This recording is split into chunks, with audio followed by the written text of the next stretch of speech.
Hello everyone, welcome back to English की पाठशाला।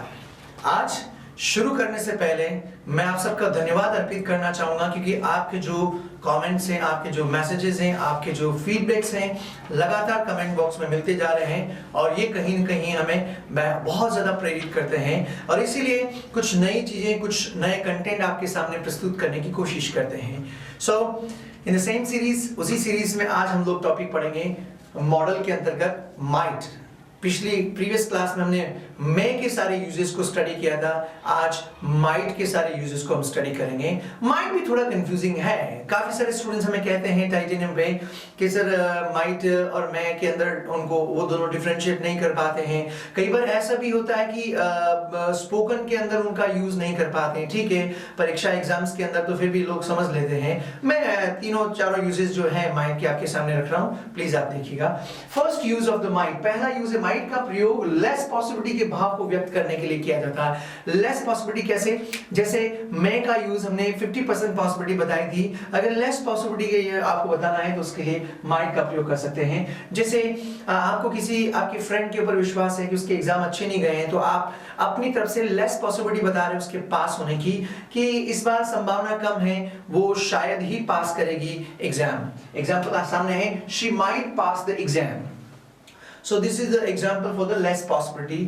Next example, she might get success in business. उसने आपकी friend के ऊपर आपको कॉन्फिडेंस कम है कि उसको एक्सपीरियंस नहीं है तो आप कम संभावना आंक रहे हैं कि वो शायद ही बिजनेस में सफल हो पाएगी, उसको शायद ही सफलता मिलेगी। She might get success in business, तो ये लेस पॉसिबिलिटी के भाव को दर्शा रहा है। नेक्स्ट एग्जांपल की तरफ चलते हैं, रिक्वेस्ट हेतु। हाँ, माइट का प्रयोग भी रिक्वेस्ट के लिए किया जा सकता है, जैसे हमने मे का यूज किया था। माइट का थोड़ा सा इसके अंदर डिफरेंस होता है, देखिए माइट मैंने आपके लिए हिंदी में भी लिखा है ये सारी चीजें। माइट का प्रयोग रिक्वेस्ट हेतु प्रयोग वक्ता की हेजिटेशन, आत्मविश्वासी कमी के साथ ज्यादा विनम्रता को प्रदर्शित करता है।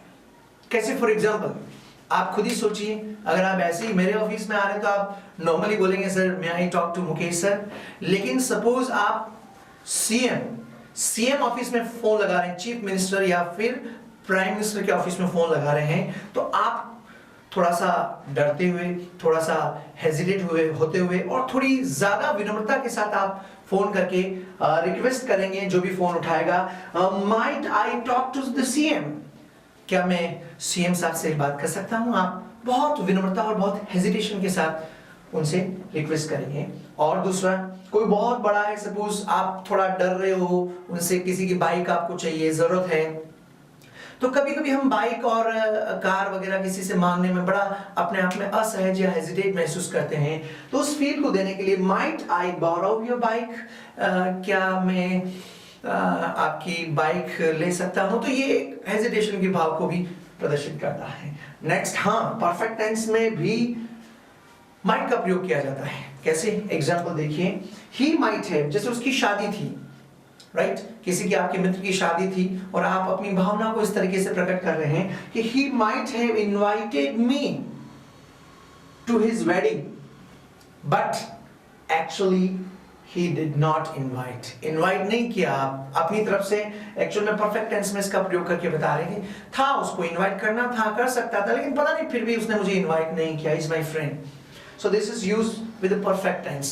आखिरी यूज बता रहा हूं मैं, विनम्र सुझाव देने के लिए भी माइट का प्रयोग कर सकते हैं। कैसे? विनम्र सुझाव, एग्जांपल देख सकते हैं, I thought we might go to the zoo on Sunday.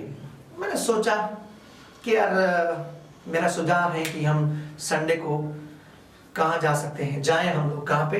जू, चिड़ियाघर देखने के लिए, चिड़ियाघर हम जाएं। तो एक आपने किसी को सुझाव देने के लिए भी आप माइट का प्रयोग कर सकते हैं। तो ये चार यूजेस, चार अलग अलग सिचुएशन में माइट के यूजेस आपके सामने प्रस्तुत किए हैं। मैं उम्मीद करता हूं आपको ये वीडियो पसंद आया होगा और सिर्फ यही नहीं, मैं आपसे ये भी रिक्वेस्ट करता हूं कि आपके कमेंट्स रुकनी नहीं चाहिए नीचे कमेंट बॉक्स में, लगातार मैं एक्सपेक्ट कर रहा हूं कि आपकी कमेंट्स आते रहने चाहिए। और हाँ, अगर आप हमसे और ज्यादा क्लोजली जुड़ना चाहें तो फेसबुक पेज के माध्यम से भी आप जुड़ सकते हैं। आप अपनी फेसबुक आईडी में टाइप कीजिए टाइटेनियम एजुकेशन और हमारे द्वारा बनाए गए पेज को आप लाइक करें, मेंशन करें titanium education of English language private limited, like कीजिए, जुड़िए। और कुछ भी सवाल पूछना है तो या तो आप यूट्यूब के कमेंट बॉक्स में पूछिए या फेसबुक के कमेंट बॉक्स में पूछिए।